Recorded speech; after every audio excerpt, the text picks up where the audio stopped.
Hello and welcome. This is Mouse Gunner, and we're back with some more Automation the Car Company Tycoon game, continuing on with the campaign roleplay of the Edison Car Company in 1991. So we're on the last of the models from our previous year's lineup from 1986. Now, whether or not we'll add on another model from here, we'll see. But the last model we have is the Satellite, which is the more economical sports car. And the engines that we're going to be using for this are already pre-built engines, but we're going to make versions specifically for our Satellite. And it's going to be very similar to what we did in the last year period in 86. We're going to be taking a variant of the 2.2 liter inline four and a variant of the 1.6 liter engine. And the 1.6 liter engine we're going to be turbocharging. Now, the power numbers that I was getting in 86 to me was not where I wanted to be. And this time I'm going to be much more going for higher numbers here. So the numbers that I'm specifically looking for, and we're going to start with a variant of the 2.2 liter engine, is a I would like somewhere close to 130 horsepower out of this engine.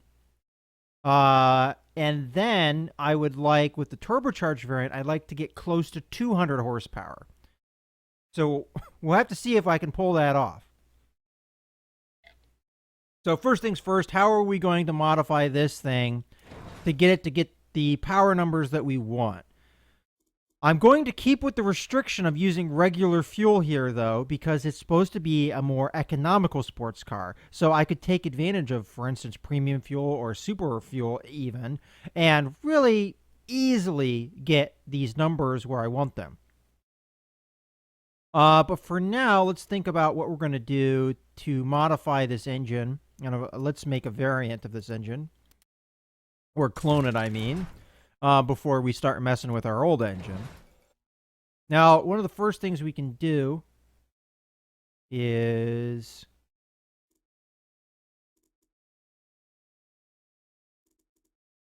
I think I'm happy with the exhaust situation at the moment.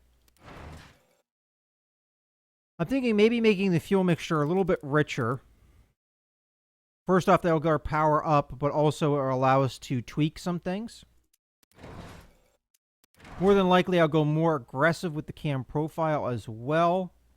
This engine may suffer as far as parts reliability, but we will try and push this a little bit. So I'm going to get it up to... We'll start with 44, and we'll go from there. So we can play with the compression ratio right off the bat. But first thing I'm going to want to do is I'm going to want to find where that peak power is. Or peak performance index, I should say.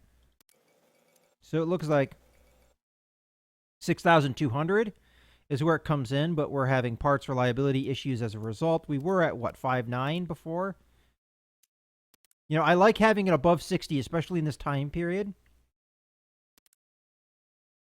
I might go with 6,100 for now and then kind of work from there. Now, one thing I could do is I could easily just go and change the pistons and conrods to be a little bit more durable. But again, we're trying to keep costs low, so I would prefer not to have to do that.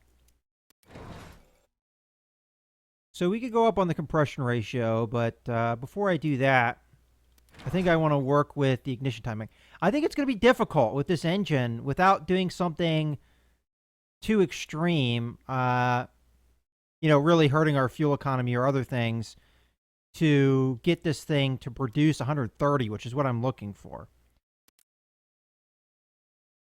Now, we could go more aggressive. And this is one of those things where I'm going beyond the potential of our... I can't even remember where we were at initially. Was it 58? Or 56, I think, right? So we get a little bit of benefit to getting it up beyond that, but not much beyond 60 here. Once we start going above 60, we're starting to lose out on usefulness for that ignition time, and I think we have to kind of pair that with cam profile. But the other thing is, if we do that, we're going to start pushing our where the RPM comes in further and further, which is going to hurt our parts reliability more and more as we try and match that, which is going to be challenging for this engine. I honestly think probably what we're going to end up with is something around 120 horsepower, but I was really hoping to get more in that 130 realm, but I don't see that happening. So we can get it up to 8.2.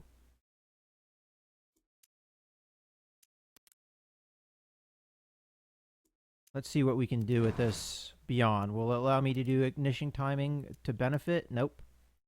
Let's check out the exhaust. That might be holding us back.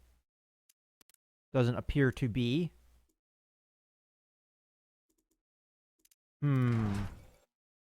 We could go a little bit richer on the fuel mixture. I don't want to go too much richer, though, for concerns of fuel economy.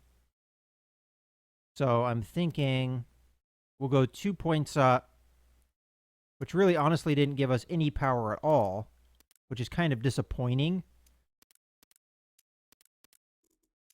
Maybe we can go up another compression ratio here.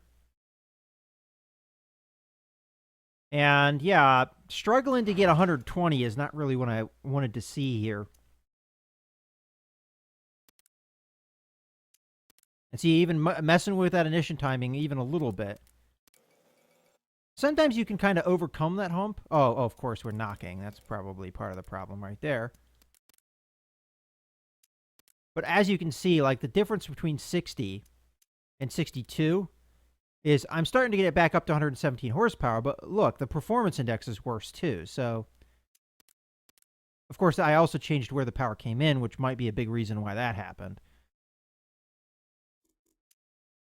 I'm thinking we might have to just deal with a little bit worse reliability and really get this cam profile up, because otherwise we're not going to get even to 120, which is what I want.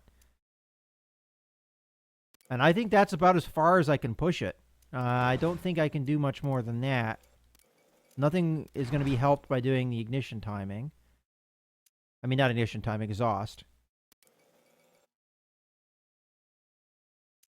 We can back off maybe one there, or maybe we don't need to. We can probably get one more compression ratio out of this thing to 8.4, which I think we're knocking, which is why we... So we'll drop the ignition timing 1 point, and then we'll go with that compression ratio. We get up to 121, 125. Okay, not quite where I wanted it to be, but it is a kind of an improvement.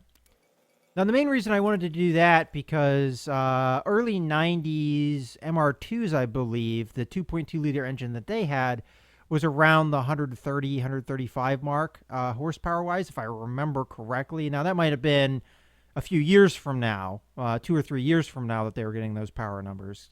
But definitely better than what we're getting.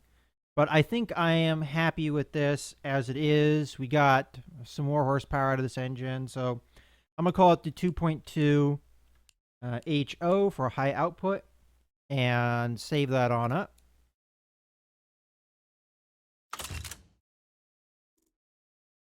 And we'll move to the next engine. So the other engine we're going to need to work on is the 1.6-liter engine that we're going to make turbocharged. So there's our improvement. We improved it by 14 horsepower there, which is good improvement. I just would have liked to see more out of this engine than I got. Okay, now it's time to turbocharge up the 1.6-liter engine. And again, I'm going for 200 horsepower here, which that was the turbocharged power of the MR2 in the early 90s as well. Again, that might be a few years from now, but from what I remember, because I have an MR2 from 1993, so I kind of know the power numbers that you can get out of an MR2 in this roughly time period. All right, so let's revise this engine, and we'll make a variant of it that we're going to be turbocharging rather than just naturally aspirated here. And I think what I'm going to do is For this engine, I will bump it up to premium, maybe. And that's a maybe. Okay, so we're knocking pretty severely, but we're going to do a couple things to work with that. So we're going to bring the fuel mixture up. I might even go as high as 14. Let's come to the turbocharger. Now I'm going to give it a water-to-air medium intercooler to try and get decent efficiency out of this thing. And I think I did something similar last time I built this engine as well. So we'll work with that. But we're not knocking anymore, which is good to see. And if we can get this on normal fuel, I will. All right, so what else we got going on here? So we've got an fuel injection that is struggling here. We might up that to performance, but we could probably do that with our other engine as well and maybe get another couple horsepower out of it. But let's work on our exhaust first. So looks like maybe 2 inches, although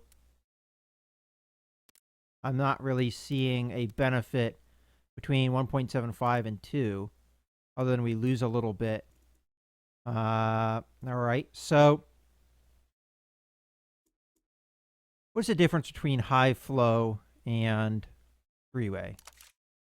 We might do the same change on our other engine as well. Yeah, I think it's worth the cost. I mean, we're trying to keep costs low, but it's not that much of a difference, honestly. So we'll go that route. I don't even know. Did we do high flow with the Comet engine? I'm going to assume we did. All right. So we got 126 without me doing any modifications at all, and I haven't done anything with the turbocharger. So I think we can get a lot of power out of this potentially. Now, whether or not we'll get anywhere near 200, I don't know.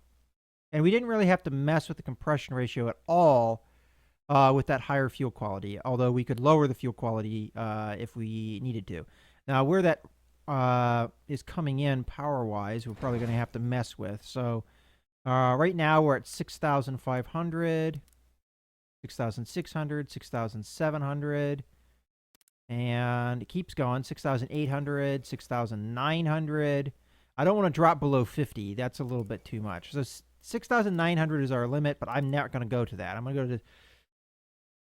I'll go 6.6 for now, and we'll work with it. Okay, other things that we can do with this engine. Again, other than messing with the turbocharger right now. Well, why don't we just work on that for the time being. So we'll go with a performance preset initially. So we're getting 126 horsepower and 132 foot-pounds of torque. I don't know what it was set on before, but we're having a little bit of parts reliability issues color-wise, but that was probably already there. And where our power comes in is probably a little bit different, maybe. Let's see if it's still 6,900. No, it isn't. So it's a little bit lower, 6,800. But you know what? I'll go with 6.7, and we'll go from there. All right, now turbochargers I don't usually like to do on video because they usually take quite a bit of tweaking, and I'm not as experienced with it. So sometimes I kind of have to fiddle with it a little bit to see what I want to do.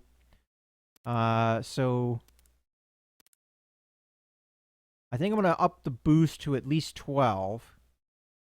And you can see this is really consuming a lot of fuel octane. And our reliability is going down a little bit. Now the compressor, is that the right size for what we want? Doesn't look like going up on the compressor is really benefiting us at the moment. I'm going to keep an eye on things. Now this is robbing us of economy by doing this, but otherwise... Now you can see some color changes here, but I don't think that really necessarily affects anything.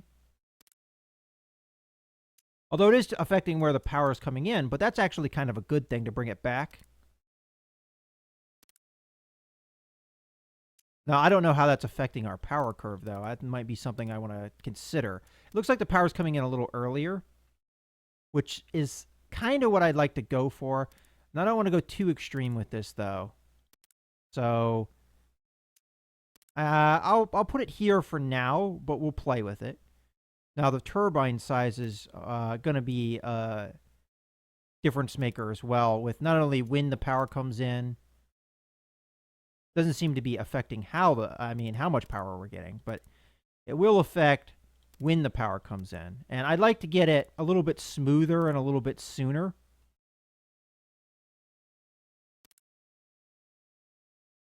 So, but I think we're not affecting responsiveness necessarily. I thought we would have, messing with the turbine size. All right, now this is probably going to affect our, I'm not getting much of an effect on the power here either. So I'm probably going to restrict it. Oh, no, not too much though. I don't want to rob us of power. All right, so initially what I'm doing is I'm setting this up for more of a quick spool. Get that turbine going earlier so we get the power in earlier. Because having it more like opened up isn't really benefiting us, other than just making that power come in later. Ooh, there we go. Now I expect boost will affect how much power we're getting, which it is. All right, well, I'll put it at that for now, maybe 12.5-ish, which really didn't seemingly affect our power too much. So maybe I'll back off a little bit. There we go. All right, now let's play with the red line. And that turbocharger possibly needs a lot more work from me. But you see when this is kind of my problem is getting the kind of power that I'd like to get out of this engine is seemingly a little bit... so it doesn't look like where the power comes in is changed a whole lot, although it looked like it's a little... it used to be down to 6,900, and then I think went to 6,800, but now I think it's at 6,700. That's where we were before, so we'll keep it there. All right, I can push compression ratio. I could also probably change the exhaust diameter, which may be affecting us, as I thought.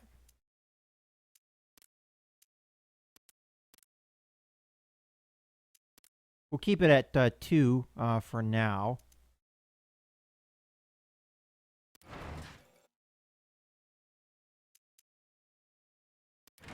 We probably have a lot of room, though, to move with this engine. Let's get this compression ratio up a little bit. I mean, I at least like to beat the engine the way it was before, which I think before was producing 145 horsepower. So let's make the cam profile a little bit more aggressive. We'll get it kind of where it was before. Oh, here we go. That's what we want. All right, I kind of like it there for now. So we're coming in 143 horsepower, 141 foot-pounds of torque. We're getting in the ballpark of what I was looking for.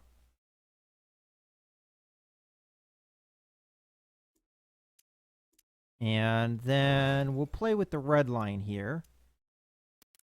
So looks like it's back to 6,900. But we can kind of play with this. So we'll go to 6,600. Okay. Exhaust diameter is probably needing improved as well.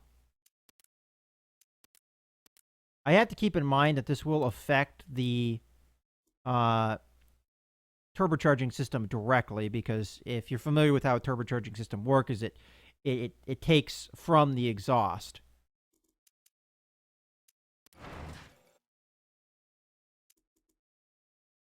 I don't want to use the ball bearing, though, rather than the journal bearing. We get the power in a little bit earlier this way and maybe a little bit smoother, but I don't like this setup. Now, we might want to mess with the compressor here because we might be restricting ourselves. It doesn't look like we're really restricting ourselves too much, though. It just, mostly I'm controlling when the power comes in, not how much power comes in. And the turbine does look like it's helping us, though. Get that producing a little bit more power. But as you can see, it's starting to make the power come later and later because it's taking longer for that turbine to spool up. And it looks like 146s are going to be our limit. So I'm going to go that far with it. Let's see if this also needs tweaking. Doesn't look like it. It looks like it was probably where we want it to be. So, I mean, that's a lot of what you're doing with the turbocharger is, you know, deciding where you want the power to come in, how soon you want it to come in. And most of the time, what I would say is the sooner the better. But also, you have to balance that with how much power you want, you know, how much power you're going to get. We might want to go a little bit higher with the boost here. Take advantage of the fuel that we have. And I think we're probably going to be able to get this up to 150, no problem. Yeah, okay, we're knocking at this point. And we have ignition timing as well. I might go fuel mixture a couple more bumps here. But look at that economy number. It's starting to get not so great. Let's play with ignition timing.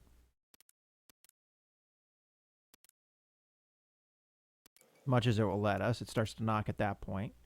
Though we are affecting when the power comes in a little bit. Okay, let's play with our red line now. So I want to see where the peak is again.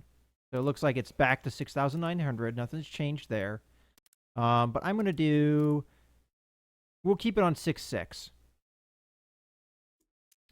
And exhaust diameter, how is that doing? All right, at that point, we're getting more power. But I have to keep in mind that this is also because of the turbocharger, possibly. I honestly don't want to go beyond this 2 inches. So, you know, I think this is an improvement over our previous year, but whether or not it's an improvement, you know, this is where I'd like to see it. No, I mean, because I already said that, the MR2 was producing 200 horsepower with the turbocharged engine. I don't remember what the displacement of the I have the non-turbo variant, and I know that's a 2.2-liter engine, but I don't remember. It might be a 2-liter engine, so they've got more displacement that we've got, so keeping that in mind. I think I'm going to say I'm happy with this engine, but it's not a huge power gain off of our non-turbocharged engine like you see, for instance, with the MR2. But I am concerned about getting the engine to fit in the body we're using, and I'm concerned that if I did a turbocharged version of the 2.2-liter engine, it might not fit. So that's part of the reason why I did it. And also the other reason I did it is because from what I've seen, at least from the 1986 version, this engine is actually overall, I think, cheaper than the 2.2-liter engine is. So you pay in reliability, but... you gain in affordability and... no, that's not the tab I wanted. And power. You also lose smoothness, though, and the way the power comes in. Alright, so I think I'm going to save this engine. So we got a 1 point... Oh, did we do a performance intake? I don't remember. I think I'm going to. It doesn't give us a whole lot of power, but I think it's worth it. And we'll... I'm torn on that, though, because...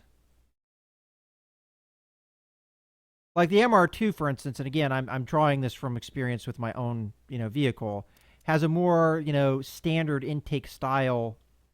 And I don't know if doing a performance intake would be appropriate. So I'm not going to. So we'll go 1.6 T.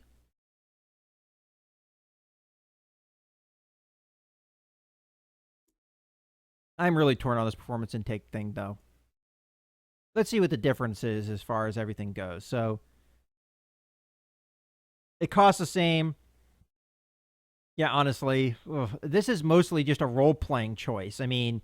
Yeah, you get more power out of it. You get a lot of things out of it. The only thing that you're not going to get out of it is noise reduction. you're going to lose a little bit of that. But this engine isn't really all that loud, honestly. We'll take it. So we got a performance intake. Let's just make sure the exhaust diameter is where we want it. All right, in this instance, I'm going to actually take the 2.25. And then we'll save it. Maybe I should recheck the turbocharger, but I think I'm happy with where we got everything. This engine might need a little bit of tweaking here and there, but I'm pretty happy with where it is. So we saved it up. Let's go ahead and go back. And I'm going to just do that one tweak. I'm going to give it a performance intake for the 2.2 liter engine here, and then we'll look at everything. So we've got a performance intake, and we just want to double check to make sure the exhaust diameter is good. It looks like it is. So there we have it. Let's save it on up. And I apologize, this is a little bit longer of a video, but when you're working with a turbocharger, in my opinion, it adds a lot more time onto the build. Okay, so the two engines we're looking at are the high output version, the 2.2 liter of the 2.2 liter engine, or our BB91 engine, and the turbocharged 1.6 liter version of our LE91 engine. So we're getting 122 horsepower out of this. And why don't we grab our V6s as well, just so we can get a quick comparison here.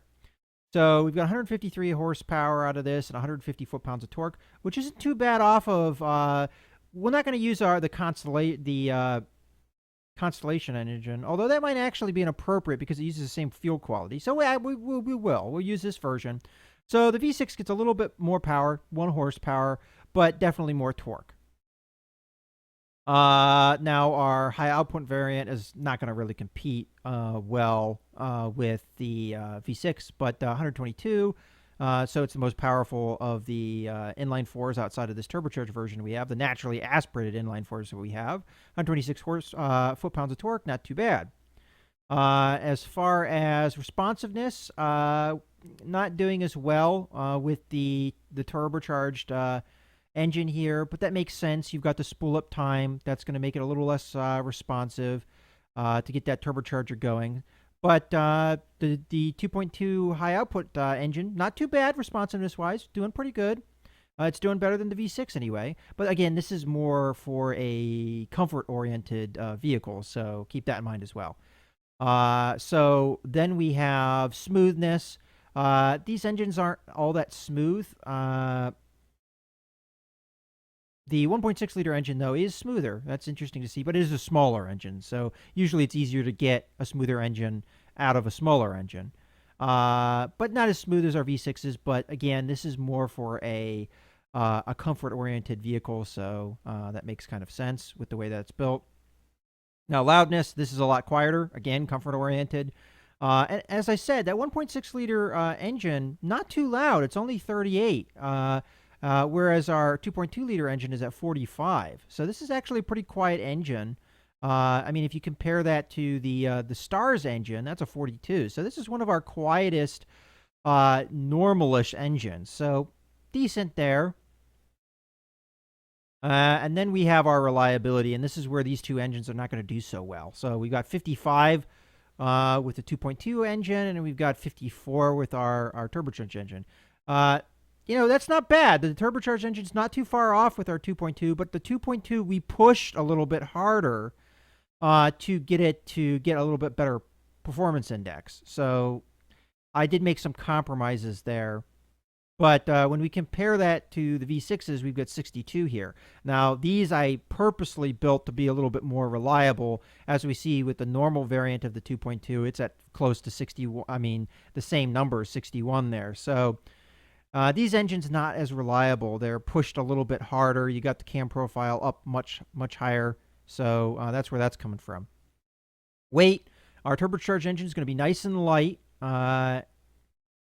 And our 2.2 liter engine is not too much heavier, but it is a little bit heavier. But obviously lighter than the V6 versions. So there you go. Now, this is, I'm going to assume, something to do with fuel economy. Yeah, these are the percentage numbers of the fuel economy. So higher numbers here are good. And as we can see, both of these engines suffer because we went with a more aggressive fuel mixture and both engines, and then we have the turbocharged engine on top of that. This engine is really not going to get great economy numbers, and I'm starting to worry. I worry that I pushed this engine a little bit too hard, but it's not too far off of the base engine, so maybe that's okay. Let's see what the engine that we used in 86 got. So this is the 2.2 high output. At this point, we've got 19. So we're going to really see a drop-off in fuel economy, I'm just going to assume, by the big difference in economy numbers. And also weight. It looks a big difference as well. So this engine's going to be weighed down as well. So, ooh, I don't know about the economy numbers this time around. Any case, let's move along. So we've got, this is just what octane we used. So, either we used premium fuel or we used normal, regular. And then we have emissions. And this kind of goes along with what I assume would happen here is the turbocharged version's a little bit not so great on the emissions comparatively, but this one's a little bit better, and then it's better than the V6 here, but the turbocharged isn't, obviously. Then we have production units.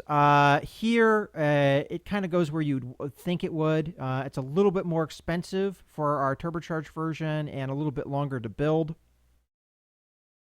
And but definitely easier to build and cheaper than our V6 was. Now, that was the thing that was interesting to me, is that the turbocharged vehicles, when I made this for 86, and let's see if I can pull up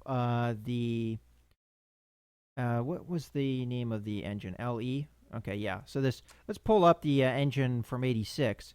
So in 86, it was also, it was cheaper in 86. So the L135 engine, although it has good economy numbers, was seemingly an expensive engine for us to build. So we've actually dropped the expense of this engine from the way it used to be. I don't remember. Maybe this was an aluminum block engine. That could be partly why. I don't remember, actually. So, yeah, why don't we look at this? Does it say on here if it's an aluminum? No, it doesn't look like it does.